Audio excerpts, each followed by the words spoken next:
ئێمە لە ڕەشنووسیەم گریانە تێناگەین. تاقیکردنەوەی چی بۆ باخچەکانی ئومێد ئەنجام بدەین؟ ئەو دەمێک شاعیر بوو بە باڵای یار و بە باڵای خودی شەعر و بە باڵای نیشتمان و بە باڵای ئازادیدا دەیچڕی و دەمێک سەرخەوی خەڵوەتی سبەینەیەکی جوان لە ئامێزی دڵدار و یار و نیشتمان دەیبردەوە بۆ خۆی. دەمێکیش وەرزشکار بوو، وەک نەفرەت لە نادادی، وەک شەق لە بکوژانی ئازادی، شەقی لە تۆپەکەی بەردەمی هەڵدەدا و وەک سەری جەلادان تووڕی دەدا. دەمێک شانۆی دەکرد و نواندنی بۆ ئەو واقعەتاڵەی ئەم ڕۆی ژیانی ئەوی گەنج و ئێمەش دەکرد و دەیویست بڵێت ئەمە ڕاستی نییە، وەلێ هەر بەڕاستی ئەوەی دەینواند ژیانی دوێنەی ئەو ئەم ڕۆی ئێمە و سبەینەی نەوەکانمان بوو.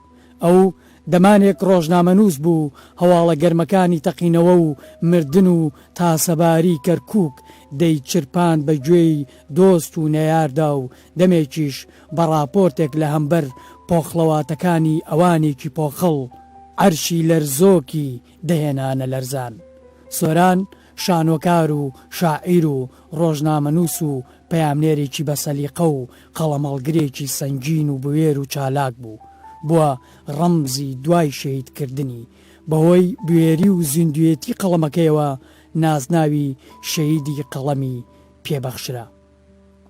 من ئەو دەم بۆ مەرجی وەها وەسفم کرد و وتم هێندەی تەمەنمان بارتەقای مەودای دووریت لێمانەوە، تا عمرمان پڕ دەبێت لە یاخی بوون و سەرەڵگرتن، تا ڕۆحی تۆش پڕ دەبێت لە شەید بوون، تا بارتەقای تاقەتی مەرجی خۆت، تا تو لە ڕێی ئەم چاوەڕوانیەمان بۆت، تا دووریمان لە ئەو منبعی ئەسرارەی تۆوە، تا ژیان زمانی لە گۆ دەکەوێت، تا گەڕانەوەی هەمیشەیت بۆ ئەزەل، هەر ڕژان لە مەرگ و تیرۆر و بێدەنگی ئاغاکان.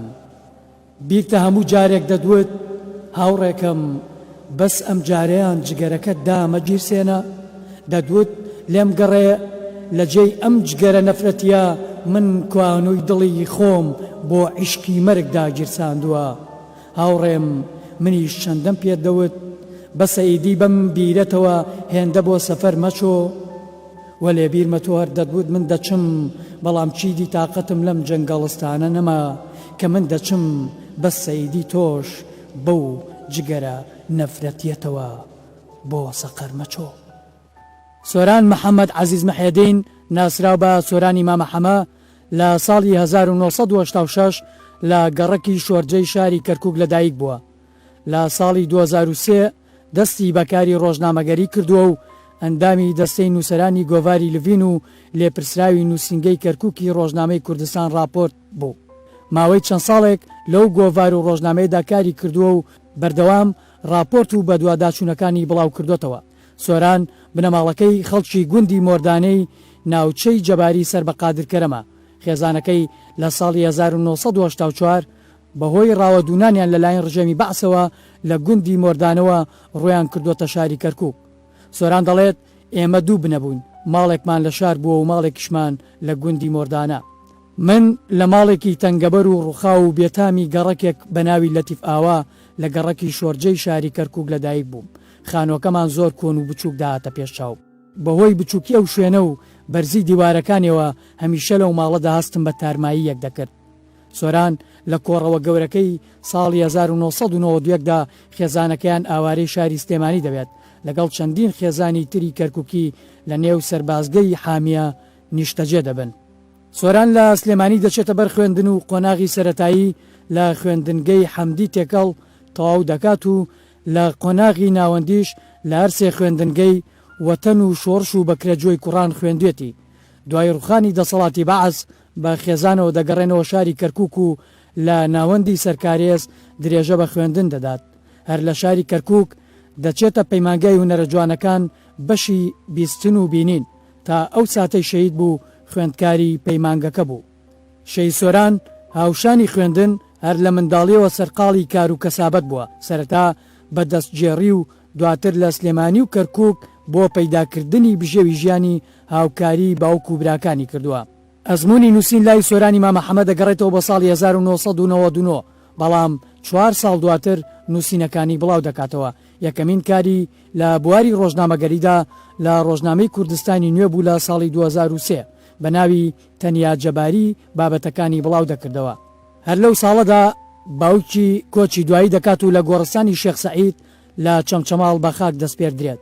کاتێک دەبینێت گۆڕستانەکە هیچ پەرژینێکی نییە و ئاژەڵان بەنێو گۆڕەکاندا دەسوڕێنەوە، یەکەمین وتاری دەنووسێت بە ناونیشانی پەرژینکردنی گۆڕستانی شێخ سەعیدی خێرخوازان. دوای گەڕانەوەیان بۆ کەرکووک بە خۆبەخش وەکو پەیامنێر کار بۆ ڕۆژنامەی کەرکووکی ئەمڕۆ دەکات. لە کەناڵی عراقی کەرکووکیش وەک پەیامنێر کاری کردووە. لە هەمان کاتدا پەیامنێری کەرکووکی هەفتەنامەی کوردش گڵۆپ بووە کە لە شاری هەولێر بە زمانی ئینگلیزی بڵاو دەکرایەوە. لە ڕۆژی 1 ساڵی 2006 سۆران لەگەڵ سەرەتای دەرچوونی ڕۆژنامەی کوردستان راپۆرت دەبێت بە پەیامنێری ئەو ڕۆژنامەیە لە کەرکووک. دواتر دەبێتە لێپرسراوی نووسینگەی کەرکووکی ڕۆژنامەکە. لە ژمارە 11 تاکو ژمارە 21 لە ڕۆژنامەی چەمچەماڵ ستونێک یا بۆ بەناونیشانی نیشتمانی بێئارایش. هەروەها لێپرسراوی ڕاگەاندنی ناوەندی چاک بووە لە کەرکووک. ئەندامی دەستەی نووسەرانی ڕۆژنامەی نوگرە سەلمانیش بووە. هەر لە ساڵی 2006دا لەگەڵ گۆڤاری لڤین کار دەکات و لە هەمان ساڵدا یەکەمین دیداری ڕۆژنامەوانی بۆ گۆڤارەکە ئەنجام دەدات. دواتر دەبێت بە لێپرسراوی نووسینگەی کەرکووکی گۆڤارەکە و تا ساتی شەید بوونیشی بەردەوام دەبێت لەگەڵیدا. سۆران لە ڕۆژنامەکانی ڕۆژنامە، ئاسۆ، هەواڵ، چەمچەماڵ، کەرکووکی ئەمڕۆ، کوردستان راپۆرت و گۆڤارەکانی بانەڕۆژ و لڤین و سایتەکانی ماڵێک لە ئاسمان، دەنگەکان، کوردستان پۆست، ئارامی نووسینەکانی بڵاو کردوونەتەوە. شانۆ یەکێکی تر بووە لە خولیەکانی شەی سۆران. ساڵی 2005 لە کەرکووک پەیوەندی بە تیپی شانۆی هەنگاوی نوێوە دەکات و هەمان ساڵ بە بۆنەی یادی 17 ساڵەی کارەساتی ئەنفالەوە شانۆی دەین و دەچین لە زانکۆی سلێمانی پێشکەش دەکەن. لە پارێزگای هەڵەبجەش بۆ یادی کارەساتی کیمیاباران شانۆگەرەیەکی تر نمایش دەکەن. جگە لە کاری ڕۆژنامەگەری و شعر و شانۆ، سۆران ئارەزووی زۆری بۆ وەرزشیش هەبووە و لە ساڵی 2000ەوە لە خولی تیپە میلیەکاندا بەشداری کردووە و بۆ تیپەکانی دواڕۆژ و بەکرەجۆ و ئەستێرەی ئازادی و قەڵای کەرکووک یاری کردووە. سۆران هەمیشە بێدەنگ و لە سەرخۆ و ئارام بوو. زیاتر حەزی بە تێکەڵبوون لەگەڵ کەسایەتیە بە تواناکاندا دەکرد تا سوود لە ئەزمون و تواناکانیان ببینێت. زۆربەی کات گوێگر و گوێڕایەڵ بوو. هەڵس و کەوتی لەگەڵ چواردەورەکەیدا بە پێی تەمەنی بەرامبەرەکەی خۆی دەگونجان. لە وەسفی سۆرانی جوانەمەرگدا شێرکۆبێکەسی گەورە شاعر دەڵێت: لە ئێستەشدا خۆ بە تەنها هەر ئەو ناوی سۆران نییە. شاخێک گوتی ناوی تازەم سۆرانی مامەحەمەیە. گۆمێک گوتی مێرگێک گوتی چەند دەفتەری مناڵان و چەند شەقام و چەند ئاوێنەی عاشقان و چەند ڕۆژنامە و چەند گۆڤاری برینداری ئێرەوتیان ناوی تازەی هەر هەمومان سۆرانی مامەحەمەیە. سۆران بووە ئەو ڕەمزەی ئەمێستا ساڵانە خولی تۆپی پێی بەناوەوە دەکرێتەوە و ساڵانە خەڵاتی شەیدی قەڵەم سۆرانی مامەحەمەد دەدرێتە ئازادی خوازان و تیپی تۆپی پێی بەناوەوەیە و ساڵانە لە ڕۆژی شەید بوونەکەیدا لە تەواوی کوردستان و جیهان یاد دەکرێتەوە و بۆتە سمبولی ئازادی ڕادەربڕین و پێشەنگی شەیدانی ئەو ئازادیە و قەڵەم و بوێری و ڕاستگۆیی لە کوردستان و جیهان و ڕووداوی شەیدکردنیشی کاردانەوەی گەورەی لەسەر ئاستی ناوخۆ و دەرەوە بە دوای خۆی داهێنا و ڕێکراوە جیهانەکانی تایبەت بە مافی ڕۆژنامەنووسان و مافی مرۆڤی لە تەواوی دنیا هێنایە دەنگ. شەیدکردنی سۆران ویستی خنکاندنی دەنگی ئازاد و بوێر بوو. زەنگێک بوو بۆ زیاترکردنی بێمافی و سەرکوتکردن و ترس و تۆقاندن و دەنگی کەلەپچە و زڕەی زەنجیر. زەنگێک بوو بۆ نەمانی یەکجاری مانای ژیان.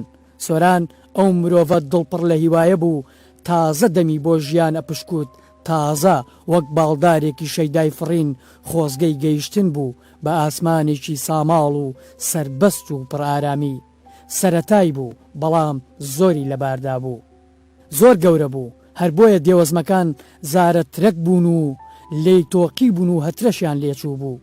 پاڵەوانانی چەقۆکێش و چاوچنۆک و بەڵتەچی لە تاریکیدا زەفەریان پێهێنا و بە کوژانەوەی مۆمی تەمەنی ئەم نەمامە تازە پشکوتووەی کوڕی ماڵە هەژارێکی کەرکووکی جارێکی تر ڕووڕەشی و تاوانێکی تریان خستە خانەی ستەمی ئەستور و لە بن نەهاتوویان. شەیدکردنی سۆران شەیدکردنی تەنها مرۆڤێک و کۆستکەوتنی تەنها خێزانێکی کەرکووکی نەبوو، بەڵکو ویستی بڕینی هەناسەی ئازادی بوو لاموان بۆ خەفەکردن و کپکردنەوە و خنکاندنی تەواوی ئەو دەنگانەی کە دەڵێن نا.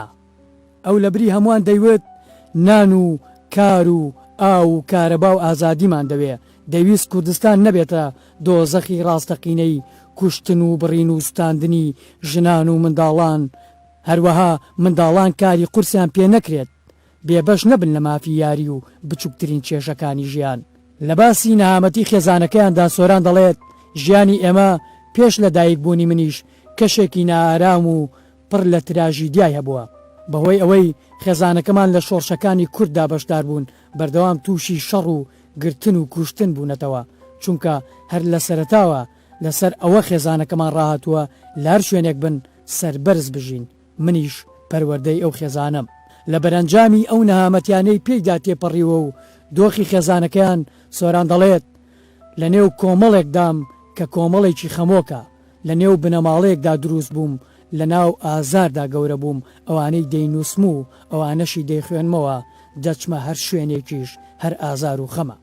کاتژمێر 9 شەوی 21 تەمووزی ساڵی 2008 سۆران لە بەردەم ماڵی خۆیاندا لە گەڕەکی ڕەشید ئاوای شاری کەرکووک لەلایەن چەند چەکدارێکی قین لە دڵەوە تیرۆر کرا و خەڵتانی خوێن بوو. دوا ماڵ و مەواشی چەمچەماڵ بوو هەر لەوێش بە خاک سپێردرا. ئەمەش پاشەوە هات کە بەر لە 2 مانگ لە تیرۆرکردنی سۆران هەڕەشەی کوشتنی لێکرا بوو. لە کۆتاییشدا شێرکۆبێکەس جارێکی تر بۆ وەسفی سۆران دێتەوە گۆ و دەڵێت لە سەفەرێکی شعردا لە قەراق دڵی چەمچەماڵ 2 گوڵ هێرۆی سەرلقسپی بەرزم بینی و ناسینەوە، بەڕاکردن چوون بۆ لایەن وتم سەردەشت عوسمان نیت ئەویش سۆران، ڕێگەم ئەدەن بۆ یادگاری ئەو دڵەی داتان بە ڕۆژنامەی باران، ڕێگەم ئەدەن پێکەوە وێنەیەک بگرین با یەک هات و پێکیشەوە سەریان لەقان. سۆران وتی ئەی چێ وێنەکەمان بگرێ، شعرێکم پێش خۆم هاتە جواب، خەمت نەبێ لە دوولاوە ئەمان گرن، عەبدولخالق لەسەر قەڵای هەولێرەوە و لەسەر قەڵای مەقاماتی عەشقەوە عەلی مەردان. ئێمە بە گەورەی لەدایک دەبین و بە منداڵی سەردەنێینەوە، ئەوانەیشی تەمەنیان دەگاتە 6 ساڵ لەسەر چۆنێتی کوشتنی براکانیان پرۆڤەیان پێ بکرێت.